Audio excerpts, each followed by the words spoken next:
Hi, thank you for joining us today. This is Nathan Nichols, Marketing Manager for MetaScale. Today we're talking about modernizing application logic, moving COBOL to open source and big data tools. MetaScale is a subsidiary of Sears Holdings, so today we'll be talking about our legacy modernization journey and some of the approach, methodology, and results of that. Joining me today are Amit Sid, our Senior Development Manager, who will be providing an overview of the MetaScale legacy modernization journey, as well as Himanshu Soni, Technology Transformation Lead, who will cover a little more in detail about our legacy modernization practice, including understanding application modernization and the approach, methodology, and results. Today's webinar is based off of a white paper that we recently released, which is available at our website, metascale.com. If you go under the resources section, you'll see the webinar for modernizing application logic from COBOL to open source big data technologies. We have a wealth of other resources there as well, and I encourage you all to check those out. With that, I'll hand things over to Amit for an overview on our journey. Amit? Thanks a lot, Nathan. I appreciate that introduction. To get started, I want to kind of let everybody know a little bit more about MetaScale. For those of you guys who have are not familiar with us, MetaScale was started by the Sears Holding Company. So we are a wholly owned subsidiary of Sears Holdings. Sears Holdings is the same organization that has built out such companies as Discover Card, Land's End, and Allstate Insurance, just to name a few. MetaScale is one of the most unique companies that have joined the big data space in the last few years. Our reason being is that our entire team was built out of researchers who were working for the Sears retail organization, working on production level projects, and internally, we had developed over 50 different use cases as a very early adapter of big data technologies like Hadoop, starting about 6 years ago. With the technologies and the use cases that we had built out and the success that we had seen internally, our CIO at the time decided that it would be a good idea for us to bring these products and services to the masses to help other organizations accelerate their big data journey. We had experienced all the good, the bad, and the ugly with, getting started with Hadoop, and it came out on top and really decided that it could be very beneficial to other organizations to be able to provide that knowledge and experience and service to help them get started on their big data journey. We have a Big Data Center of Excellence, which is comprised of over 200 practicing members, with a deep knowledge and experience of a wide variety of technologies, whether it's Hadoop or NoSQL. And also, we have a legacy modernization center of excellence as well for a lot of our patent-pending legacy modernization tools and services that we are bringing to the market currently.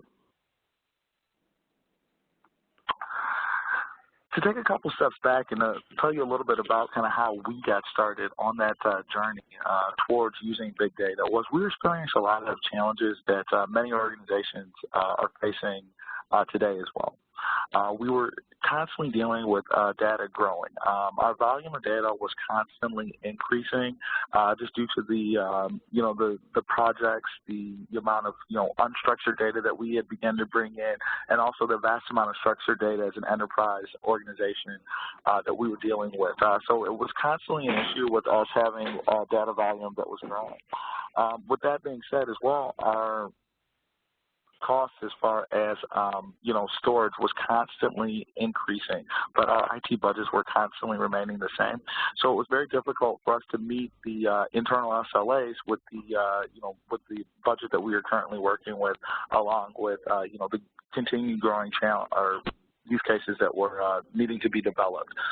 So what we did was, with the challenges that were occurring, we really needed to find, a way and a method that would allow us to, meet those SLAs, being able to process data quickly, eliminating a lot of those processing bottlenecks, and also being able to perform more dynamic use cases to meet the growing needs of an enterprise retail organization that we were. So with that being said, we began looking into, technologies like Hadoop, and really kind of led us down a path towards really being able to, accelerate a lot of the big data processes that we are currently implementing today. when we're talking about Hadoop and some of the reasons why when, we were, struggling early and we were looking to, make that transition was Hadoop allowed us a lot of capabilities that weren't available within traditional systems. It was extremely flexible, meaning that it allowed us to pull in not only structured data, but also unstructured data as well.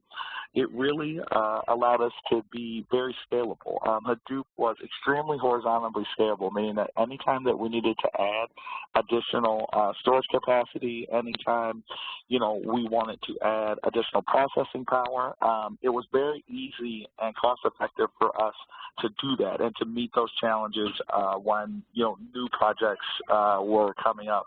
It allowed us, a very simplistic way of, being able to really advance current projects. It also allowed us to store more data for a longer period of time.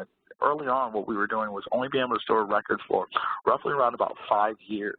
When we introduced Hadoop, it allowed that data to actually be stored forever. So again, we were not throwing away as much data as we had been throwing away previously.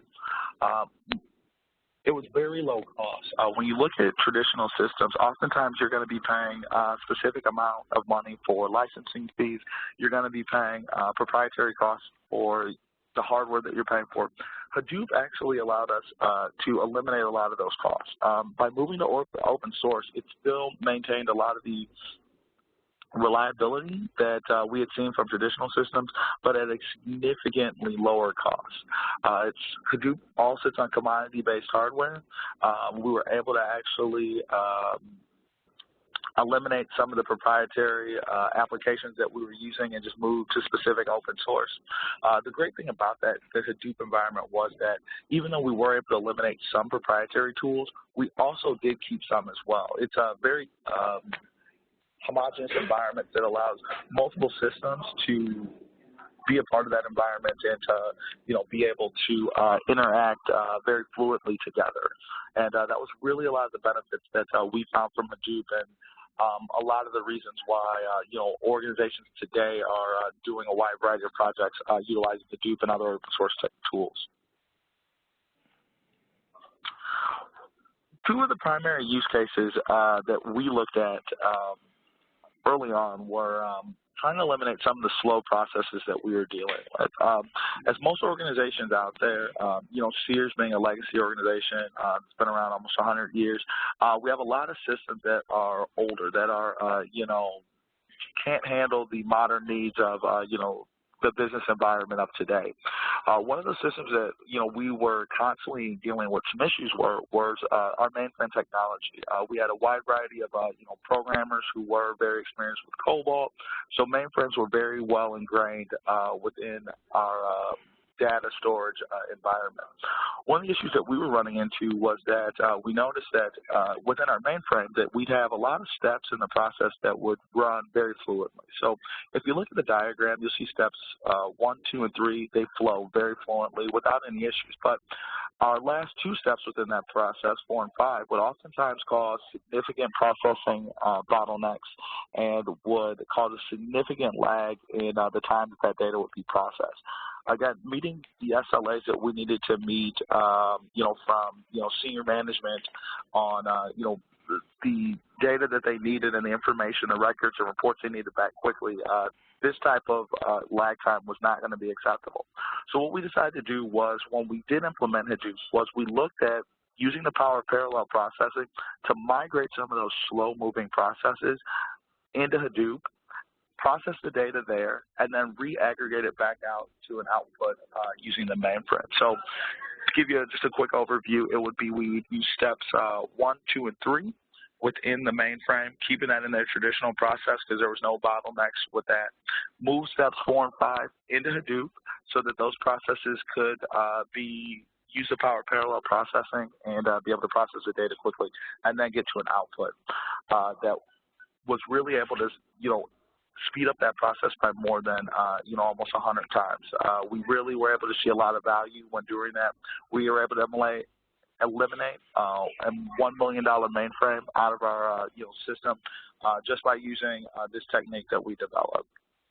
One of the other issues that we were running into very early on was our ETL process. Our ETL process was very cumbersome, and it was taking a significant amount of time for us to extract the data, transform the data, and then load that data back into a ecosystem. So what we decided to do was, using the power of Hadoop, we kind of changed that process completely.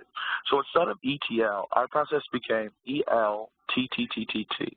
What I mean by that is that we would extract all the data once. We would load the data into our enterprise data hub, so using Hadoop as a single point of truth, as a centralized data warehouse where all data at its most granular level would be filtered into. And then from there, all the transformation would happen. So any business unit who's going to be making the transformation would be transforming it from that initial spot and would be transferring the data at its most granular level. Again, this provided a lot of synergy when you're going across business units, when you're looking at, reports. It really allowed us to have a centralized location that everyone had a finite understanding of what the data was meaning when it initially came in. It also, from a processing time standpoint, by changing that process where we were extracting once, loading once, and then transforming multiple times in the system, really eliminated a lot of the time issues that we were dealing with to the tune of almost 10 hours. So we were able to get a lot of our processes down from that were taking days or weeks to actually happen. Those processes were actually moved to less than an hour. So Hadoop overall, and these are just a few of the many use cases that we've done, really allowed us to, gain a very big competitive advantage through the tasks that we were able to perform in there.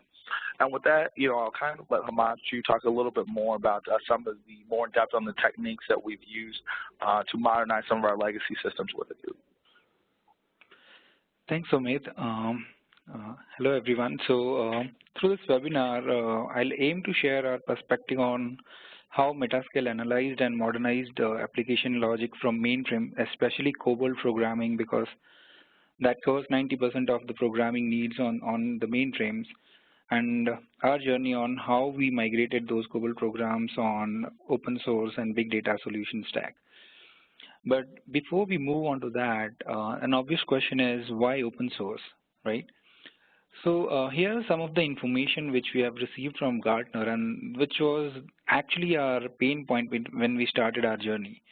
So as you can see, average MIPS cost or average cost per MIPS for operating the mainframe is estimated as around $3,700, right? And if you see the distribution within the total cost of operation, the majority of the cost, which is around 60% of the total TCO, is spent on hardware and software cost alone.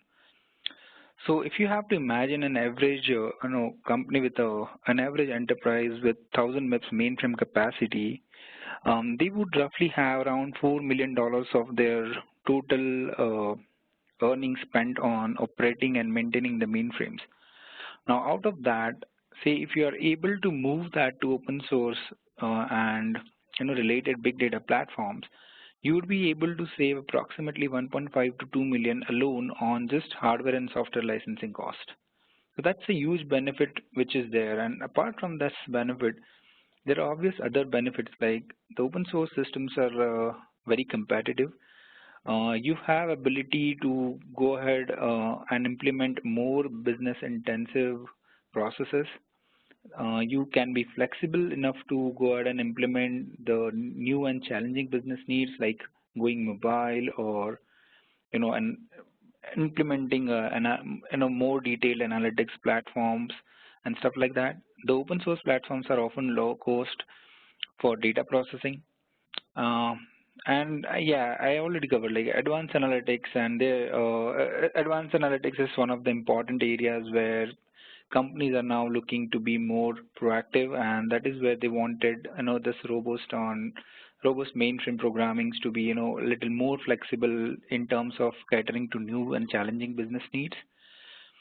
So CIOs of today are often faced with new challenge of doing new stuff and bringing more value, but still reducing the cost, and that is where even we started our journey in Sears, and for other clients, by keeping these things in mind, to go ahead and look out for more open source solutions than, going ahead with the proprietary solutions where you're not saving anything on hardware and software licensing costs.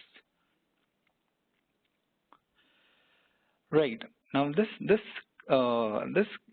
makes way for another question, right? I mean, why big data? Why not just open source Java or related solutions?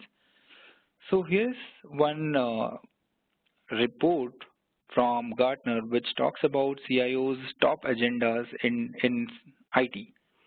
Now if you see there, analytics and business intelligence followed by mobile technologies and cloud computing is one of the top 3 reasons, while legacy modernization still sits there on the 5th place. So if you consider a simple scenario where you want to implement analytics and business intelligence, wouldn't you want to have access to all of your data? And with nearly 60 to 80% of corporate data for all the Fortune 500 companies residing on mainframes, there was a strong need which requires data to be moved out of mainframe into a platform where you can perform these type of complex operations. Now, analytics and business intelligence is one thing. Now, cloud computing again is something where there's a new challenge. So basically, there was a need for massively parallel processing kind of a platform where you can move data and perform as rudimentary use case as just reducing the cost, and as complex use case as performing advanced analytics. So that is why we selected our mainframe data and processes to be moved into big data and related technologies, so that we can not just cater to one of the specific agenda of CIO, but also about creating a platform where you can modernize every aspect of your processing and business needs.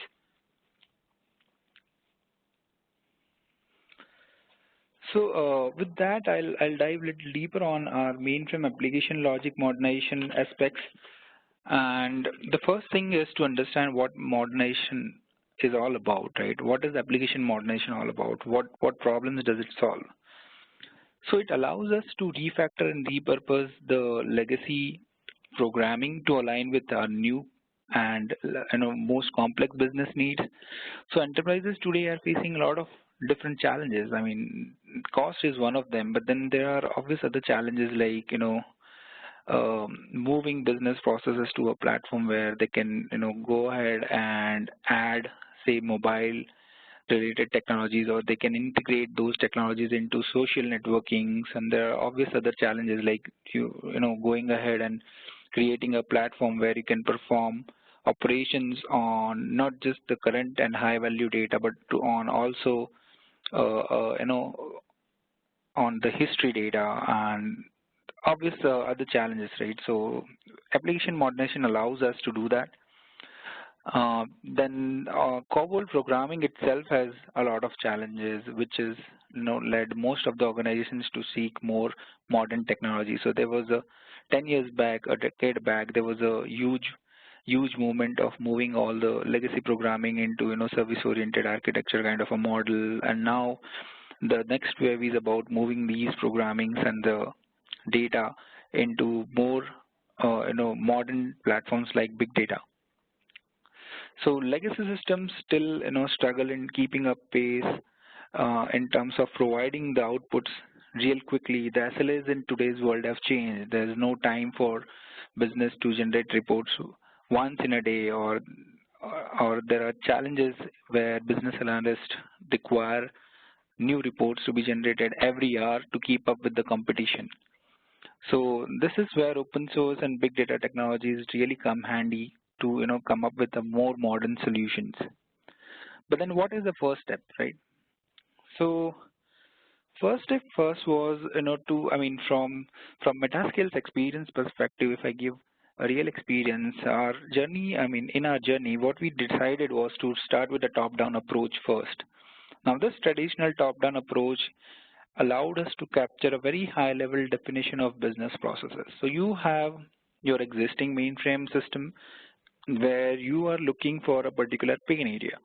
Now that pain area can be just reducing cost, or it can be moving to a modern platform, or it can be, replacing your tapes with your other cost-effective platform, or it can be, just, enhancing your existing ETL process so that your results are generated faster, right? So it's very important for us to go ahead and identify from business on what are their current challenges. Now, this top-down approaches allows us to identify and select a specific application and target that application for modernization. Because say if your challenge is about, say, reducing cost, then you might want to try out a couple of options, right? Either you go ahead and reduce the MIPS, because that gives you an instant cost benefit, so you just move high MIPS consuming processes out, and that will select those processes which are consuming most time, say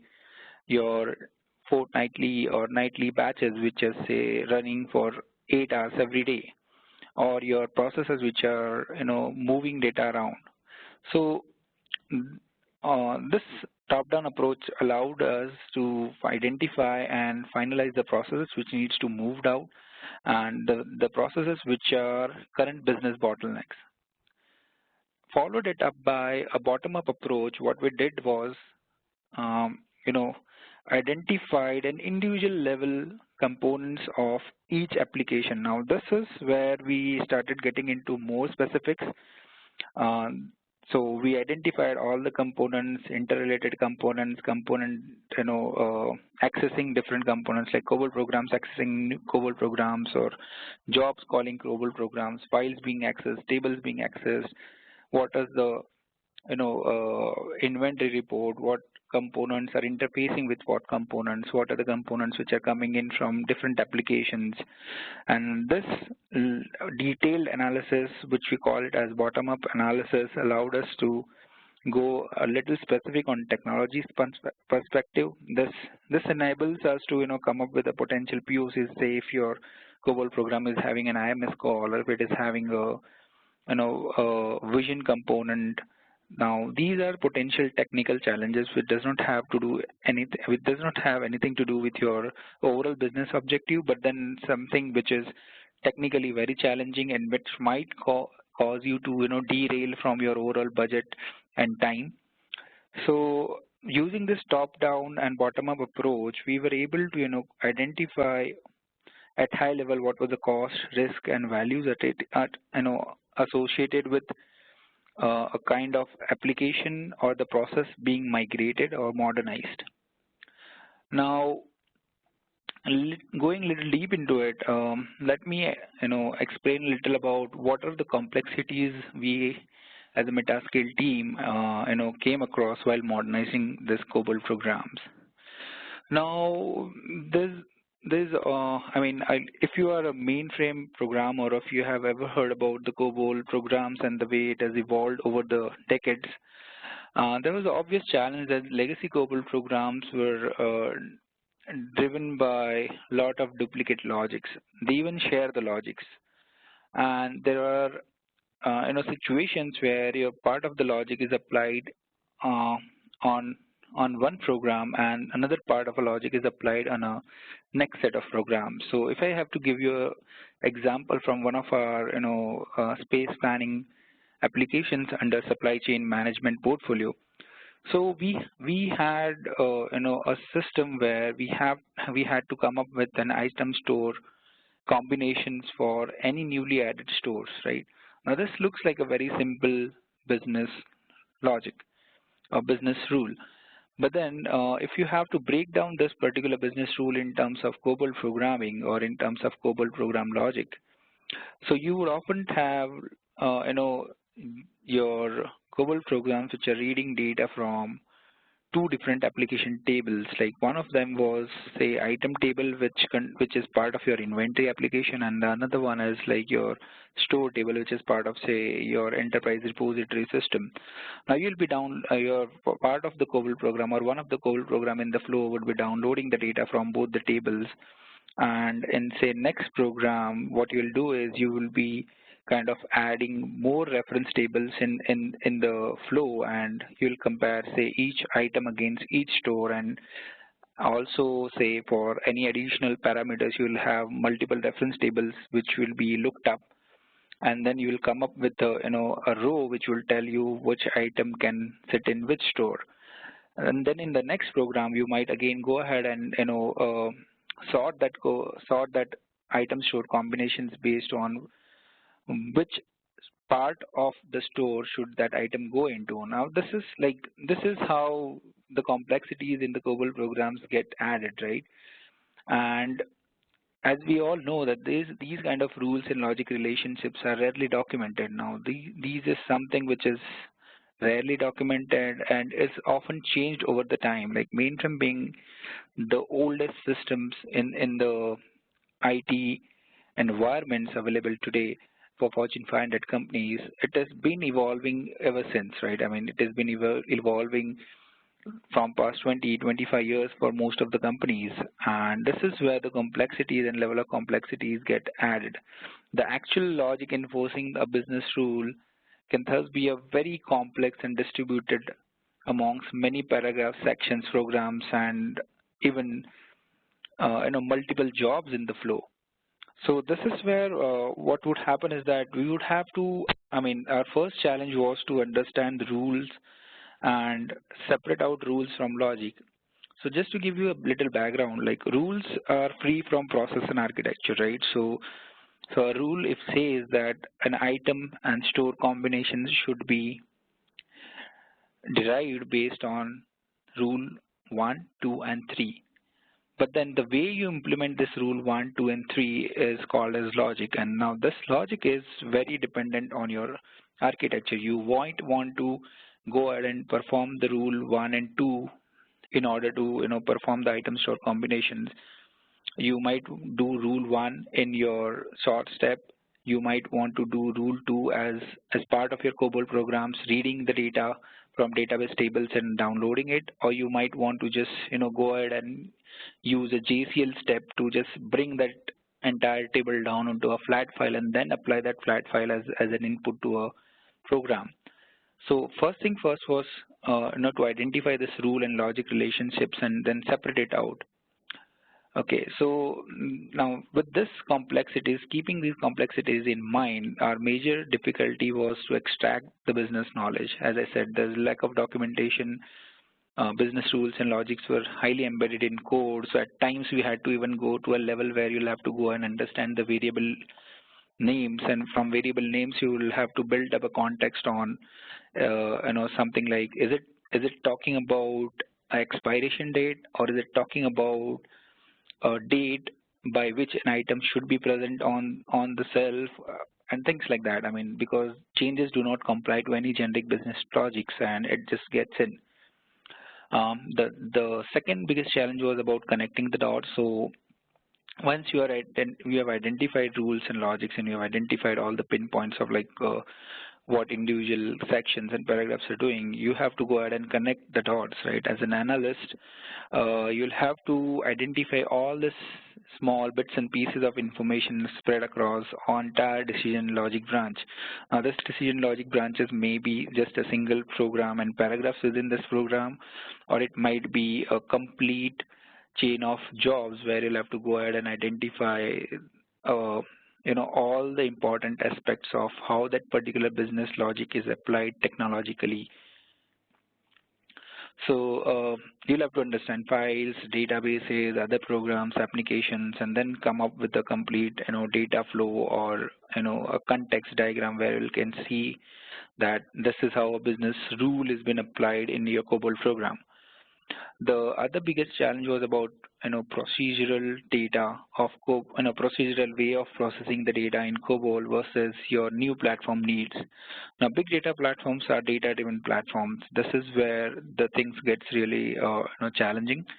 So in your COBOL program, you might be reading a file. As I gave you an example, in this case of item store combinations, you will be reading, say, item table value from one table. You will be then reading a store row from another table, and then we'll go ahead and apply, say, join these two tables, and then you will filter out the components which are not required and do these things at a record level by iterating through the loops in a procedural way. Whereas when we were to deliver this in a target technology like say Hadoop, Pig, or Hive, we have to kind of understand what operations are applied on the data.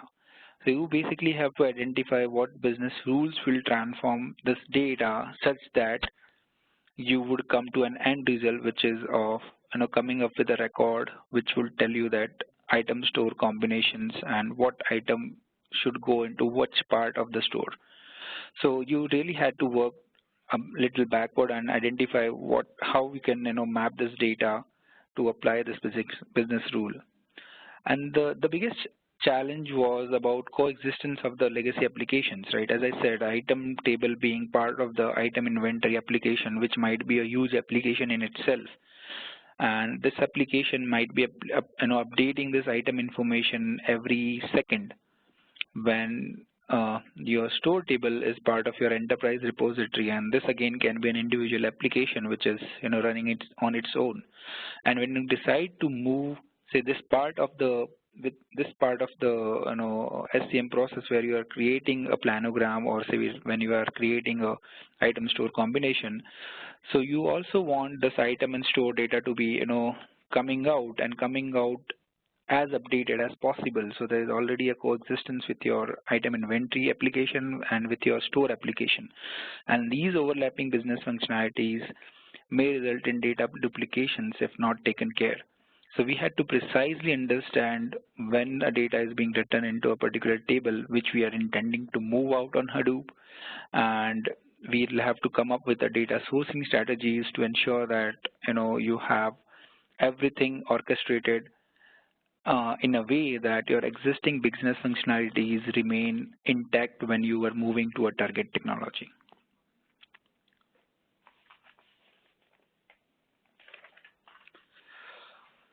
So having said that, the next thing which is important is about identifying a treatment type. Like once you have decided with your top-down analysis on what cost, risk, and other parameters are of interest for all the stakeholders, you go ahead and do a bottom-up analysis where you identify all the integrated details and all the minute details of components within those processes which are identified. The next big thing is to come up with a migration approach. Now this is initial application discovery exercise, which we call it as. Now during this exercise, you have to come up with a defined treatment type for migrating part of the components from mainframe legacy technologies into an open source Hadoop related big data technologies. Now one thing for sure, one thing is very sure when it comes to legacy modernization, one size does not fit all. So you might not have one single treatment type which would take care of all the components. So there are many techniques and options to a migrate application logic, and it all depends on what what level of business requirements are there in mind, what is your current time frame, what is the cost associated with the overall migration approach, and importantly, what is your business alignment. So are you looking for a quick cost savings, or are you looking for something which is more modern and advanced, or is it about scalability, or is it about being competitive and fast? So re-engineering is obviously one of the widely adopted modernization technology, but then it carries a great risk in terms of cost and time for migrating the application. So we have often seen companies starting with complete re-engineering of the legacy footprint, and in the middle of the overall migration, they realize that the cost and time which they had initially estimated is way off from the actual realities, and that is where as MetaScale we have very defined migration as a service and work breakdown structure methodologies to ensure that we have all our deliveries on time and on budget. And this is done because of an extensive application discovery exercise which we perform at the start of any migration. Now, this ensures, this allows us to, go ahead and use our patent pending tools to come up with a very minutest level of details, highlighting all the potential red flags in front and, doing the POCs and stuff. So what are the different treatment types? So one might consider rehosting. Now rehosting is where you move from one technical environment into another technical environment, say simply migrating tapes to SDFS, or say migrating reports to SDFS and viewing it through Tableau or any other reporting tools. The other kind of other type of treatment type is convert, where you might want to alter a technology while keeping the same functionalities. Now again, this is very similar example of rehosting. The only thing is that in rehosting you might also be taking the hardware considerations, where in case of converting you might just want to keep the existing functionalities intact and just say in case of MIPS reduction, which Omid was talking about, what you're doing is you're just converting the part of the job stream which is taking huge amount of time into a new technology while keeping the other things intact. Refactoring is like dividing the whole functionality, dividing the whole flow while keeping the functionalities intact. Now, what does that mean is, say in case where you are having a very complex COBOL program where you're reading data from multiple tables and processing that data in subsequent COBOL programs. Now, in cases where, say, in case of the say item store combination example, you are just reading the data from these two tables, and after reading, say you are sorting the data. Now, the sort step itself is a huge step. Suppose if you are considering item table having anywhere between a billion to couple of billion combinations of items and SKUs. Now, if you want to sort that data alone, it is going to take a huge amount of time. So you might come across a situation where you are going for a refactoring kind of a solution where you just want to move that sort part out in some other technology. And in our case, like Hadoop, I mean, I'm just giving a very small example. You might not want to apply it on that level. You would basically, when we decide upon a treatment type, this treatment types would be for the entire process or entire bunch of the jobs which you are intending to migrate. So you'll generally select multiple of these while performing these migrations, and this is where your bottom-up analysis comes into picture. So if you have individual component level details, you can decide on each component level what kind of a treatment type you want to apply, and by doing a top-down analysis, basically you would come across a very defined treatment type at a process level. Now, at a process level, you can just simply go about deciding that, okay, we'll be going and following a lift and shift approach where you'll just want to lift out all these COBOL programs and convert them using commercial off-the-shelf products into Java and related technologies, say. So in such cases, you might want to go ahead with that. So replace and retire is like another thing. So replacing is, as I said, you can use commercial off-the-shelf products and just dump the COBOL programs into Java or any other technology. Now, we primarily use Java because we were following open source and big data technologies, so we converted them into Java. At times, we converted them into Java MapReduce and stuff. And retiring is like performing that thorough analysis where you can decide that this piece of code is not required. So if your table, say if your COBOL program is reading data from table, but then somewhere upstream in the same job flow, you have a step in a job which is downloading these tables and putting it in a flat file, then you can directly go ahead and use those flat files and in a way retire that process where you were just reading the tables and and adding up MIPS for DB2 transactions. So in certain circumstances, I mean, business might want a quick cost savings and you might go ahead with the re-hosting solutions. In other circumstances, you might choose to rebuild the entire ecosystem ground up.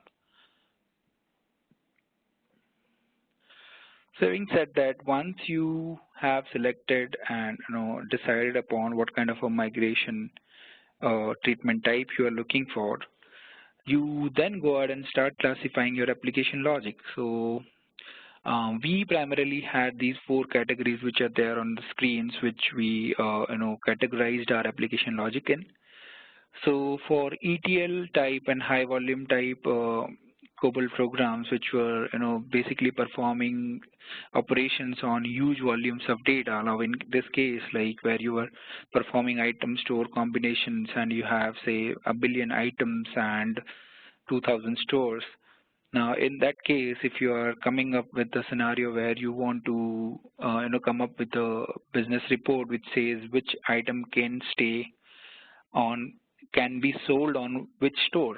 Now if this is a very simple business rule, but then if you have to consider underlying technology to implement this business rule, you might end up writing COBOL programs which will be kind of joining these 2 huge tables and then doing some operations to filter it out and find out whether an item is eligible to be sold on a particular store. And this is a very simple dimension. Now if you add multiple dimensions to it, like business rules governing what item can be sold in what zone and what category, and like say what is the current season in a particular region, is the store near to say Alaska and Canada, if the store is there in say your Texas region where you don't want to sell out the woolen wares and stuff like that. So if you add the level of complexities,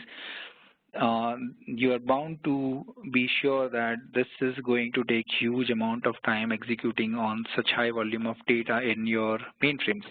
We have often had applications running in batch mode for couple of days before generating the results. Now these were the kind of problems basically for which we went ahead with a simple Hadoop solution where we had written these solutions in Pig. And not just on Pig, I mean we had gone ahead and written the solutions in Pig and Hive and a little of UDFs. So for the simple Pig solution, now the other type was of a complex Hadoop solutions where we would go ahead and use Pig plus UDF and Hadoop streaming kind of a component. Now this is the way we classified application logic into this category was based on the data level complexity. So whether your data was complex, whether do you have some part of your records or parameters which needs a special attention, whether you have to work around treating a special type of case where say in case what if the data is null, do you want to put something if the data is null and what is the flags and stuff like that, and cases where your conditional nesting was high. So COBOL being procedural, you might end up writing conditional statement in another conditional statement, and that way increase the cyclomatic complexities and stuff. So for complex value substitution kind of applications, we would go ahead with COBOL and complex Hadoop solutions. The third category was open source and Hadoop solutions, like for high volume CRUD operations or situations where it is difficult to analyze and move the complete COBOL, COBOL and the related COBOL programming, basically a complete flow of a particular business rule out in the Hadoop solutions. We often went ahead with open source versus Hadoop solutions. So consider a scenario where say you have a little online component to your COBOL program is reading and writing data from a screen and then processing it somewhere down the line. In this case, a complete solution might not go into say Hadoop. So for the screen part, you might want to just convert the part of that part of a COBOL program into your Java part, and then you have XMLs based on your BMS maps, and then what you can do is after separating that out, you might want to just look out for the core business rules which are applied on that data once it is done. So you can just move that part out in Hadoop. So I'm just giving a very vague example. I mean, it might not be a real online situation, but I'm just giving a situation where you are doing this kind of operation in batch mode. So your screen might not be important, but say if your data is having a very complex stateful CRUD operation, say you are writing one record in a program and inserting that record in the same program in a table. And after inserting, you might come across a situation where you are updating the same record based on certain business criteria and even deleting that record based on other criteria. Now, these operations may occur in the same COBOL program or may occur across multiple COBOL programs. And in such scenarios, it's difficult to simply break that logic in a way that it can be moved into Hadoop platform. So in such scenarios, you might want to go ahead with open source and Hadoop solutions. And then there are a lot of other scenarios where you want to move components to non-Hadoop solutions like your simple Linux and Java-based solutions. Now, say somewhere where data volume is very low, but then the entire process is moving to Hadoop, so you cannot keep that simple one low volume component in mainframe. So what you do is you can just go ahead and move that component in your Java-based or Linux-based solution so that you can still have that component out of mainframe and in a way eliminate the dependency. And secondly, you can save enough time, because if you're doing Hadoop and big data operation for a very small volume of data, then you might end up losing more time, because your transactions or your Hadoop process itself will take huge amount of time, and the cost will be high to just initiate the transaction on low volume data. So if your data relies on the state of insert, update, and deletes, and it is having a very complex stateful CRUD operation, then you might want to just simply go ahead with the Java and Linux-based solutions, which are purely open source and non-Hadoop solutions. Okay, so once you classify this application logic, how do you go about performing the new development? Now this is where the diagram on the screen highlights both Hadoop and non-Hadoop solutions. So for Hadoop solutions, you might want, we started with an analysis of extracting the business rules and identifying what operations are being performed on a data. So when you say what is a business rule, there is a very simple philosophy which we followed, was that all we need to know about business rule is that what result in an output field of a file or a report or a DB2 table or a screen it is producing, right? That is the whole purpose of applying a business rule. It's all about output. So when you say file, report, DB2 tables, or screen, and if you pick up any single field and trace back on how that particular field has been populated, then you are bound to get a business rule behind it. It's not as simple as I'm explaining, but then that is how you'll identify that business rule. Now, once you have identified that rule, you go ahead and perform that data mapping and come up with a kind of a data flow and a low-level design. And using this low-level design and data flow diagrams, you would go, then follow a development with our big data developers, basically. So the use of low-level design and data flow diagrams will allow them to, go ahead and code the same rule and same logic into the target environment. So reverse engineering would allow us to assess this business process and the data flows of the legacy code. But in case of open source non-Hadoop scenarios, it was simple. We went ahead with commercial off-the-shelf product, which would convert this COBOL programs into Java and MySQL related solutions, which were like a black box passing the COBOL programs and would generate a Java equivalent code.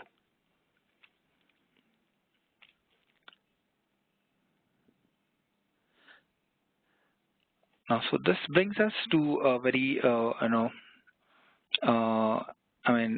the next step is understanding what is the modernization methodology. So all we learned so far was about how we would approach a migration process, and how would you, actually go ahead and do a migration from development perspective. Now, this is where I'm highlighting the entire migration or modernization methodologies. So we start with project ideation, followed up by application discovery and solution design. Now, these are the three stages which would be running in a normal SDLC mode. And once you have a solution design and properly phased out migration approach in front of you, you can then move into agile methodology, by dividing individual phases or streams and tasks, and performing the development, testing, and deployment based on that. So MetaScale prefers the phased migration approach because it allows us to achieve on-time and on-budget migration. And having said that, it also allows you to be in better control in terms of production parallel testing, in terms of migrating the components out. So the way we do is, like, say in one of the supply chain management application, what we did was we identified all the select-only components as the first phase, which allowed us to move all the select-only tables based on the thread report out. And once those components were out in the Hadoop environments, then we targeted a very simple insert update kind of components, which were not very complex. Now, because we already had the select-only kind of tables being sourced into Hadoop, our insert update kind of jobs were already at ease. And then we finally moved out the rest of the functionalities, and thereby eliminating the needs of duplicate DB2 tables and sourcing needs and stuff like that. So this is how we plan a phased approach. So with that, I'll just go a little deep in each process. Like, application discovery is a process where you get involved into decisioning of how you go and select a particular treatment type, what would be the target technology. Now, this is where you need an optimized inventory, a very defined scope. You will design a testing sign-off criteria, and with the help of legacy center of excellence and our Hadoop center of excellence, you were able to perform the potential POCs for any red flag activities. Then you move on to design phase, where you optimize, come up with an optimized target architecture, and you will decide data sourcing strategies, basically on how we will source that data, how we can keep the data near real time and stuff like that. Then move on to the development, where you will have, with the help of strong Hadoop development team, you will use the automated and semi-automated tools to perform the development in an agile mode. So we already had a lot of in-house tools which we have designed to connect to mainframe and bring the data. After bringing the data, there are a lot of other issues, like you'll have to convert the legacy episodic data into ASCII data and perform a lot of other operations on top of the data to ensure that your views are materialized, your data is refreshed properly. If you're having incremental loads, if you're having jobs running every 15 minutes, 30 minutes, or 1 hour, then you might want to source data incrementally. So how would you do that? So we already have automated and semi-automated tools which we have learned hard way. So we use those procedures to quickly perform the development. And then we have a lot of automated production parallel tools which helps us do a production parallel testing for ensuring that the functionalities are at par with what was there in existing mainframe. So why we went with production parallel kind of a testing as against test case driven approach was that our intention was to have exactly same functionality across the environments, and we were not going ahead with a complete re-engineering, because that's a very difficult solution to perform as a modernization activity. Now, with production parallels, the advantage was that we already had a baseline test results in the form of files and tables which are there in mainframe. So the only thing which we had to ensure was that our mainframe results are, or rather our Hadoop and big data results are exactly same as mainframe results. Now, consider a scenario where you are moving a part of process out Now, in that case, your mainframe would still be source or trigger point for that process which is moved out in Hadoop. And say your Hadoop process was once, part of a mainframe job which was generating a file which is then used by a downstream application. Say for our example, item store combination. After generating the item store combination, that file goes on to say space planning application. Now, if you are not moving out that space planning application, it is important for you to ensure that the input to space planning mainframe job, now when it comes to from Hadoop, meets the same requirement as it was doing initially when it was in mainframe. Now, these are the scenarios where production parallel testing really comes handy, and it allows us to ensure that everything is working exactly the way it should be. Followed by deployment. Now, deployment is where you will perform a thorough deployment plan, a complete transition plan for the support teams, and then go ahead and do a warranty support followed by actual support by different support teams. So this is our modernization methodologies. Now, these are very clearly defined with a complete work breakdown structure and hierarchy matrix, which gives a very detailed and quality artifact for anyone to go ahead and carry out the modernization activities on mainframes. Now, I was just talking about the actual COBOL programs and the JCLs and the ease in which it can be done in the new target environment. Now, this is just a simple example of sorting. Now, isn't there anything which you can do? Is there anything which you can do in mainframe if you are sorting, say, 500 million records? Now, this is bound to take huge amount of time, and with each of this minute clocked for performing the sort, your MIPS consumption is going to increase. And say if you are having a CPU intensive mainframe box, then it is going to take a lot of MIPS. Now, when the same thing was done in our Hadoop big environment, it just took 2 minutes to complete 500 million record sort. And look at the the reduced line of code here. Now, we just had 2 sentences to support as against a complete JCL sort step, which you would have to support if it is in mainframe.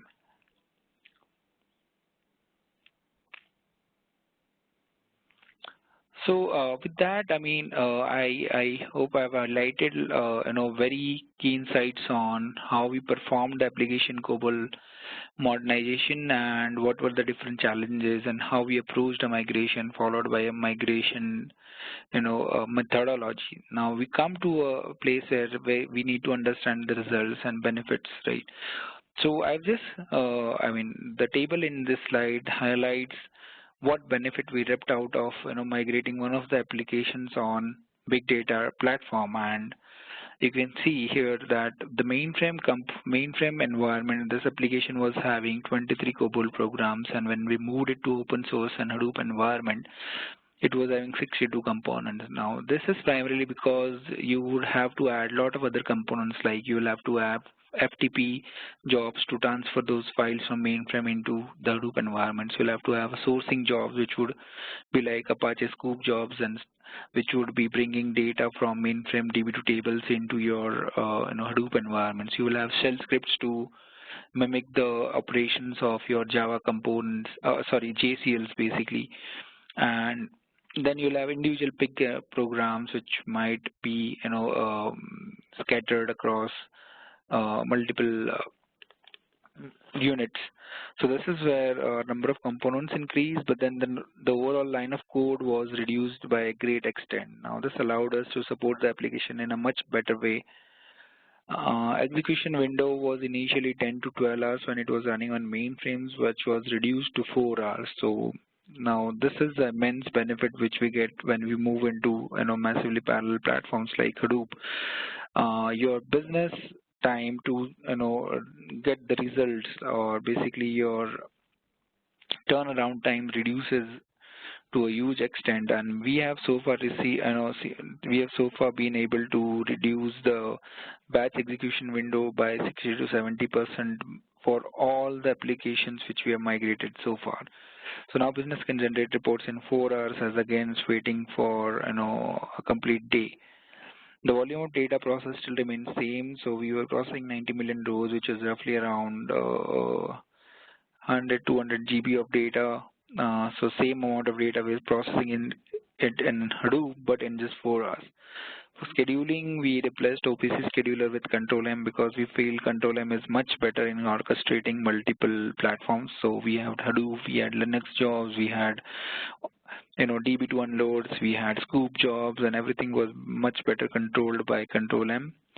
Output and reports, there were no changes because we were following lift and shift and a little complex re-engineering approach. So our intention was to ensure that the output and reports remain the same for business. MIPS, we removed 80 MIPS, which was around 880K for our enterprise. The same amount was reduced to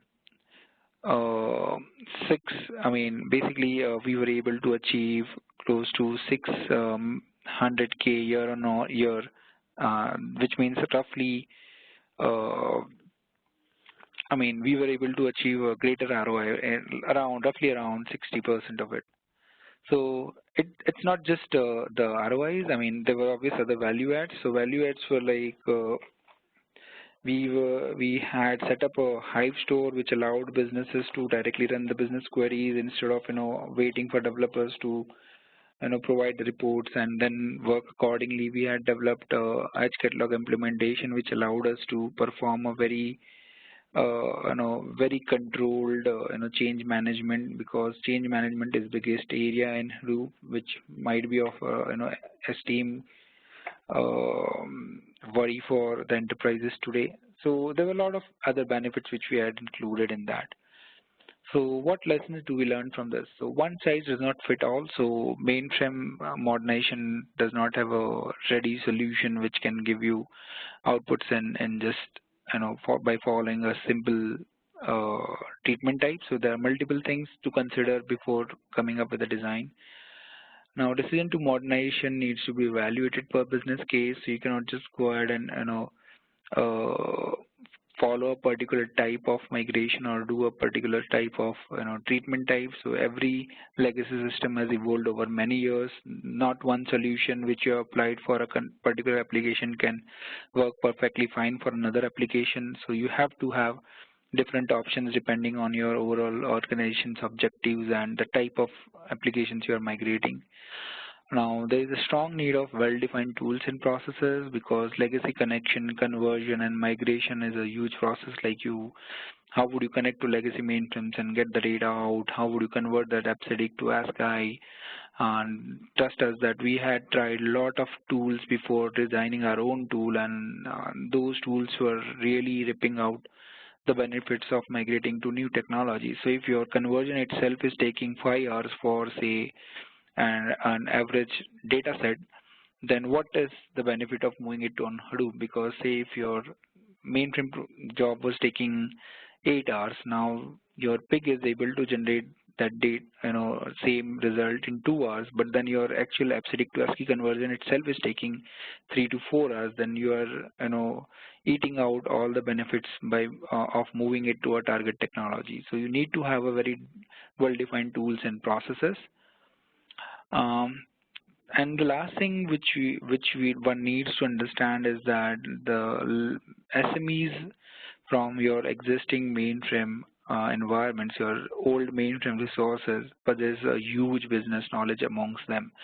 So at times, just having a good rapport with them and making them part of that journey really helps accelerate a lot of things. Your performance of the output target technology and the quality of the work would immensely reduce. Now consider simple scenarios where your SMEs knows exactly the need of a business rule. Now if you don't have that SME alongside you, you might not understand whether you need to actually move this process in Hadoop or not.